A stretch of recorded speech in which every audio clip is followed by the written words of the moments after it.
Halo Sobat pencinta Donghua, kali ini kita akan melanjutkan cerita Battle Through the Heavens Benua Kaisar.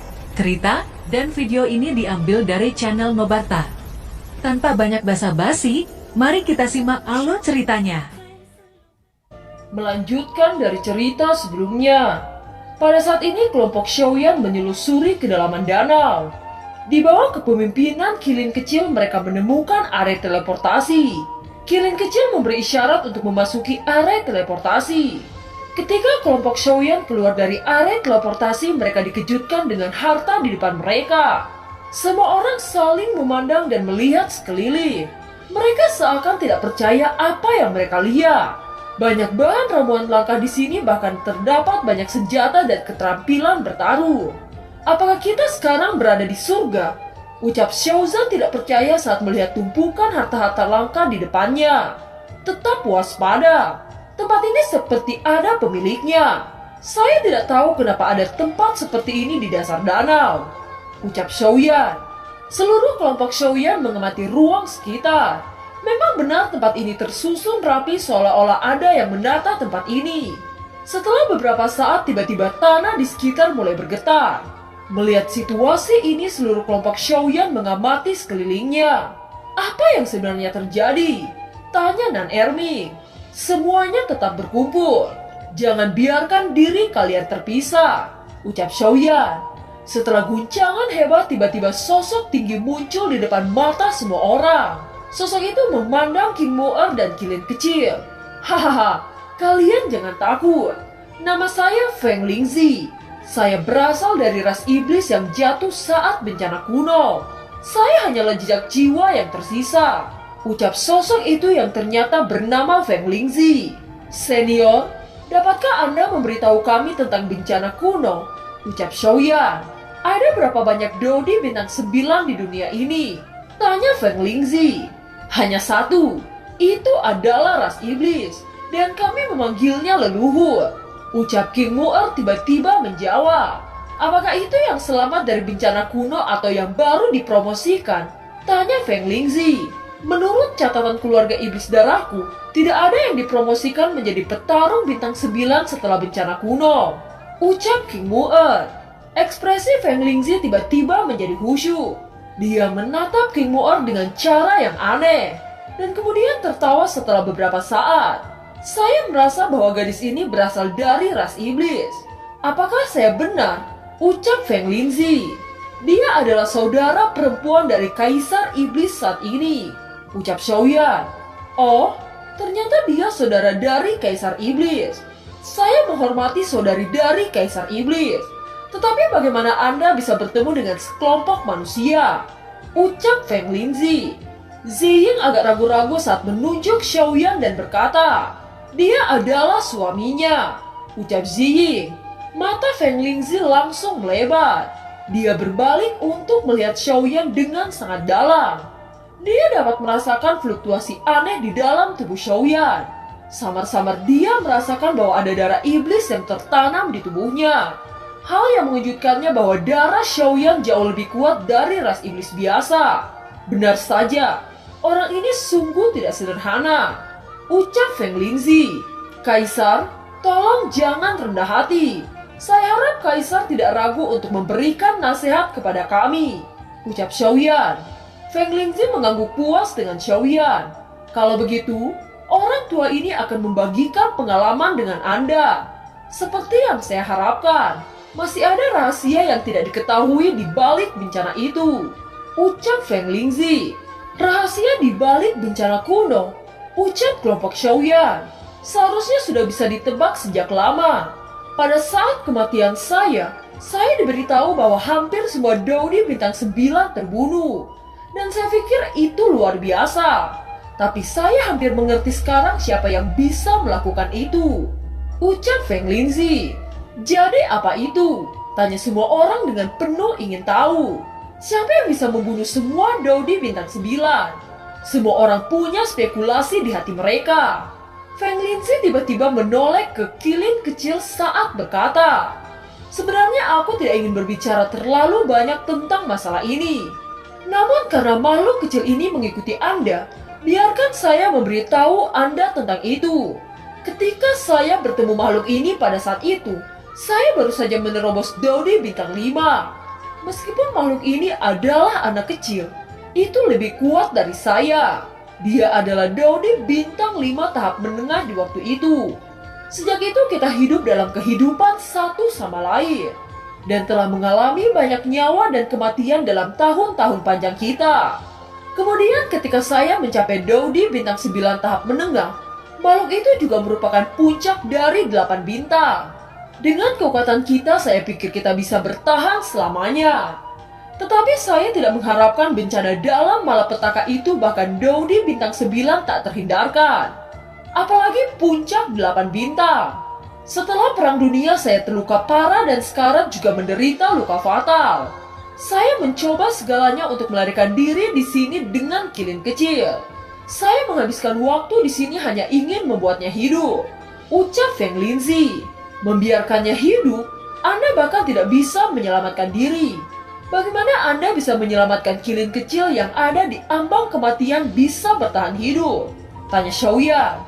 Feng Linzi tersenyum dan meraih kilin kecil saat berkata, itu karena asal-usul makhluk ini luar biasa.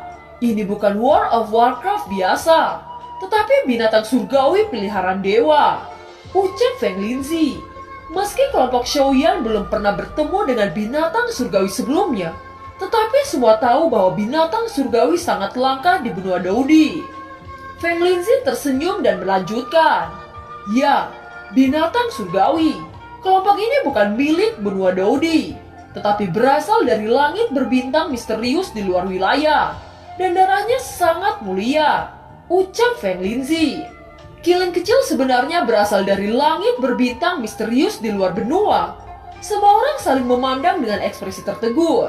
Feng Linzi tampaknya tahu bahwa semua orang akan bereaksi seperti ini, dan dia segera melanjutkan. Mereka secara tidak sengaja masuk ke benua Dodi. Setelah waktu singkat mereka menghilang secara misterius. Hanya menyisakan satu bintang surgawi, yaitu kilin kecil ini. Saya juga belajar dari ingatan setelah menemukan kilin kecil saat itu. Namun bagaimanapun saat ini saya hanya sisa jiwa. Ingatan saya sangat kabur dan tidak tahu banyak tentang ras misterius ini, ucap Feng Linzi. Karena asal-usul kilin kecil sangat luar biasa, apa yang istimewa dari itu? Tanya Xiaoyan. Kamu telah menghabiskan waktu dalam perjalanan ke sini bersamanya, dan kamu pasti sudah tahu bahwa itu bisa merasakan bahan obat yang langka. Tetapi itu hanya salah satu dari kekuatannya. Dan kekuatan kedua adalah bahwa selama ia dewasa, ia akan mencapai puncak 8 bintang, ucap Feng Linzi. Mendengar ini Xiaoyan tidak bisa tertawa atau menangis.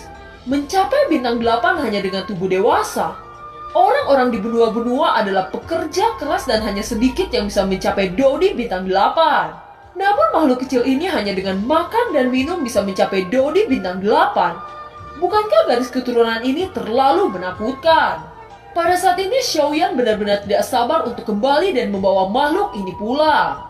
Dia hanya cukup memberi makhluk ini menelan pil siang dan malam, dan kemudian menjadi Dodi bintang 8. Dengan begitu tidak dilakukan lagi bahwa Xiaofu Mansion akan semakin kuat. Xiaoyan dengan cepat menenangkan ketenangannya. Dia tahu bahwa semakin mulia binatang surgawi, semakin lama waktu yang dibutuhkan untuk tumbuh. Feng Linzi tersenyum dan berkata, kekuatan darah binatang surgawi luar biasa. Ketika mereka berada di ambang kematian, kekuatan khusus dalam garis keturunannya akan diaktifkan, memungkinkan mereka untuk memiliki kesempatan untuk dilahirkan kembali. Ini bukan kelahiran kembali layaknya reinkarnasi, tetapi kelahiran kembali yang nyata. Setelah kekuatan khusus dalam pembunuh darah mereka diaktifkan, kekuatan mereka akan menjadi Dodi bintang 2, ucap Feng Linzi. Setelah berbicara tentang kemampuan khusus dari makhluk binatang surgawi, dia menghela nafas dan berkata lagi, setelah semua ini saya harap ia dapat memiliki teman bermain dan memulai kehidupan baru. Jadi saya harus berterima kasih kepada kalian. Saya hanya meminta Anda untuk menjaganya dengan baik di masa depan, ucap Feng Linzi. Emosi Feng Linzi dan makhluk ini telah melampaui hidup dan mati. Sama dengan Xiaoyan dan Longyan. Xiaoyan berkata dengan sungguh-sungguh, "Senior, yakinlah bahwa kita akan merawat makhluk kecil ini dengan baik untuk menjadikannya dewasa," ucap Xiaoyan. Feng Linzi mengangguk menatap Xiaoyan dan kemudian melambaikan tangannya ke udara. Segera ada sinar cahaya yang tak terhitung jumlahnya meledak dari udara. Dua batu giok putih muncul di depan mata semua orang. Dua batu giok putih muncul di depan semua orang. Kedua giok ini adalah dua keterampilan tempur saya yang paling berharga. Ini adalah hadiah untuk berterima kasih karena telah merawat kilin kecil. Tidak hanya dapat meningkatkan kekuatan kalian, tetapi juga dapat meningkatkan pertumbuhan kilin kecil, ucap Feng Linzi. Melihat dua batu giok melayang di udara dengan kilau samar, mata semua orang menjadi panas. Feng Linzi menunjuk satu batu giok di sebelah kiri dan memperkenalkan. Yang ini adalah keterampilan bertarung tubuh tingkat menengah tingkat dunia, ucap Feng Linzi tersenyum. Mata semua orang menjadi lebih cerah. Mereka tahu bahwa keterampilan tubuh dan keterampilan bertarung sangat langka. Feng Linzi tersenyum melihat ekspresi mereka. Segera dia melanjutkan dan menunjuk keterampilan yang lain dan berkata, "Skill keterampilan bertarung ini adalah teknik pedang Fang Sheng yang terkenal. Aku terkenal dengan ilmu pedang. Dan teknik pedang ini sangat misterius." Setelah mengatakan itu, Feng Linzi menundukkan kepalanya menatap kilin kecil di dalam pelukannya. Kilin kecil seolah menyadari sesuatu. Dia meringkuk dalam pelukan Feng Linzi dengan air mata yang jatuh. Lalu dia mendongak dan dengan enggan memperhatikan Feng Linzi perlahan-lahan mengulurkan cakarnya. Seolah-olah dia ingin menyentuh wajah Feng Linzi lagi. Dan sepertinya berusaha menyelamatkan sesuatu. Feng Linzi matanya perlahan menjadi basah. Setelah menutup matanya untuk waktu yang lama, ekspresinya menjadi tegas dan berkata kepada King Mu'er dan Xiaoyan, "Rohku akan menghilang. Ruang di sini masih bisa bertahan untuk sementara waktu. Anda bisa beristirahat di sini. Ketika ruangan ini runtuh, Anda akan dipindahkan ke Gunung Kilin Cincin kelima," ucap Feng Linzi. Sosok Feng Linzi menjadi lebih transparan dan lebih ilusi. Secara bertahap menjadi ketiadaan dalam keheningan kerumunan dan hanya ada kilin kecil yang tersisa. Kilin kecil berbaring di tanah tempat Feng Linzi menghilang dengan kesedihan yang mendalam di wajahnya. Semua orang merasa agak berat dan mereka terdiam untuk sementara waktu. Ketika kilin kecil akhirnya tenang, mereka mengalihkan perhatian mereka ke dua batu giok ke udara. Molly Strom sedikit tidak sabar saat berkata, "Aku benar-benar membutuhkan permainan pedang. Saya memiliki ikatan yang baik dengan angin," ucap Molly Strom. Sawyer mengangguk dan mengarahkan pedangnya ke arah kerumunan saat bertanya, "Menurut kalian teknik tubuh ini siapa yang paling cocok untuk mempraktikannya?" tanya Xiaoyan. "Itu tidak cocok untuk saya," ucap Xiaozan dan Longyan. Dan Erming dan Ziyin bertukar pandang dan berkata bahwa mereka juga tidak cocok. Xiaoyan tersenyum dan menatap King Mu'er. "Mu'er, ini sepertinya sangat cocok untukmu," ucap Xiaoyan. King Mu'er mengangguk dan senyum cerah muncul di wajahnya. "Kebetulan saya berjalan dengan kecepatan dan garis-garis aneh. Teknik melawan tubuh ini cocok untuk saya," ucap King Mu'er. Xiaoyan melambaikan tangannya dan menggulingkan dua batu giok di depan King Mu'er dan Molly Strom. "Ruang ini tidak akan bertahan lama. Mari kita istirahat dan bersiap-siap untuk keluar," ucap Xiaoyan. Scene berganti di bagian luar di Gunung Kilin. Terlihat 16 sosok berbaju putih berdiri dengan tenang. Mereka dipimpin oleh pria parubaya bernama Lan Yang. Mereka menemukan jejak pertempuran di tempat ini. Meskipun ditutupi oleh salju, kelompok orang-orang Guildan masih bisa melihat betapa sengitnya pertempuran itu. Pemimpin kelompok itu dengan cepat mengeluarkan kekuatan jiwa. Setelah itu dia menyuruh kedua orang untuk memasuki gua. Untuk waktu yang lama dua Daudi akhirnya keluar dan melaporkan, "Kapten, kami melihat ada tirai cahaya di gua, tetapi kami tidak bisa menghancurkannya," ucap kedua bawahan itu. "Keberadaan Xiaoyan telah terungkap oleh intelijen kita. Kemungkinan besar Xiaoyan memasuki gua reruntuhan ini. Selanjutnya kita akan menunggu di sini. Saya berharap mereka memiliki panen besar ketika keluar. Jika kita membunuh mereka, tidak hanya kita bisa memiliki harta mereka, tetapi mendapatkan penghargaan besar dari ketua istana, ucap Lan Yang. Mereka semua tersenyum memikirkan harta apa yang akan dibawa oleh Xiaoyan. Pada saat yang sama beberapa orang juga muncul di pinggiran Gunung Qilin. Mereka melihat blokade yang dilakukan Kuildan. Melihat blokade ini mereka mengurutkan kening. Kita tidak mungkin menembus blokade Kuildan. Lebih baik kirim surat kepada bos tentang situasi yang terjadi di Gunung Qilin. Ucap pria itu yang ternyata personil intelijen bawahan Jing Wuchen. Pada awalnya Xiaoyan pergi ke Gunung Qilin itu sangat rahasia. Tetapi mereka secara tidak sengaja terlihat di kota Suantian oleh salah satu anggota Kuildan. Setelah penjabat tinggi mengetahui ini, mereka mengirim 2 Dodi bintang 7 awal, 4 bintang 6 puncak dan 10 bintang 6 menengah untuk bergegas ke Gunung Qilin. Mengetahui hal ini, Bai Jin bergegas ke rumah lelang untuk menyampaikan berita itu kepada Zenny. Mendengar kabar itu, Zenny segera memerintahkan Jing Wuchen mengirim seseorang ke Gunung Qilin untuk memberitahu Xiaoyan bergegas ke Mahuang Mansion dan meminta King Hao untuk mengirim pasukan. Setelah berita ini sampai di telinga King Hao, sontak dia sangat marah. Segera King Hao memerintahkan 4 tetua Dodi bintang 8 bergegas menuju Gunung Qilin. Scene berganti di reruntuhan kuno. Kelompok Xiaoyan merasakan fluktuasi energi keras yang tersembunyi di bagian ruang. Tiba-tiba suara ledakan terdengar di langit. Retakan dengan cepat menyebar seperti jaring laba-laba. Semua orang tampak pucat saat menyaksikan ruang runtuh dengan cepat. Kekuatan mengerikan ini telah melampaui imajinasi mereka. Jika jejak kekuatan ini mengenai mereka, maka mereka berakhir menjadi kabut darah. Saat hati semua orang menggigil ketakutan, energi merah membungkus mereka lalu mereka menghilang dari reruntuhan ini. Ketika mereka membuka mata, mereka melihat salju di mana-mana. Melihat gunung-gunung yang tertutup oleh salju, Xiaozan segera tertawa dengan liar.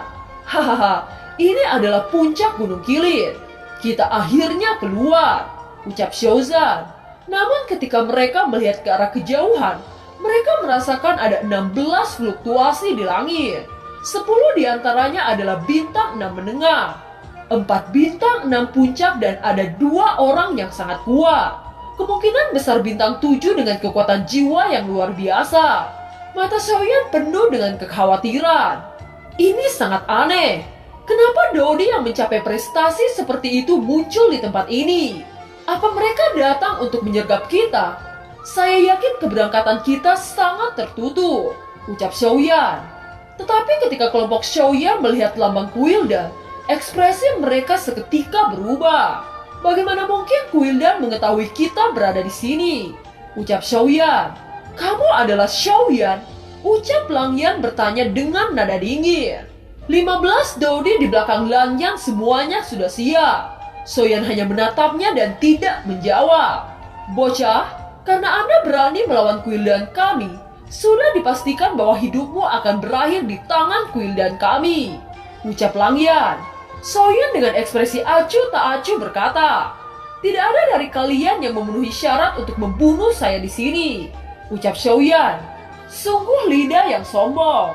Seluruh kelompok Kuildan tertawa terbahak-bahak. Keempat Dodi bintang 6 menengah berkata, jika Anda menyerahkan kedua wanita itu, saya akan memberikan Anda kematian yang cepat, ucap keempat anggota Kuildan. Dan film pun berakhir. Terima kasih telah menyimak dari awal sampai akhir ya. Sampai jumpa.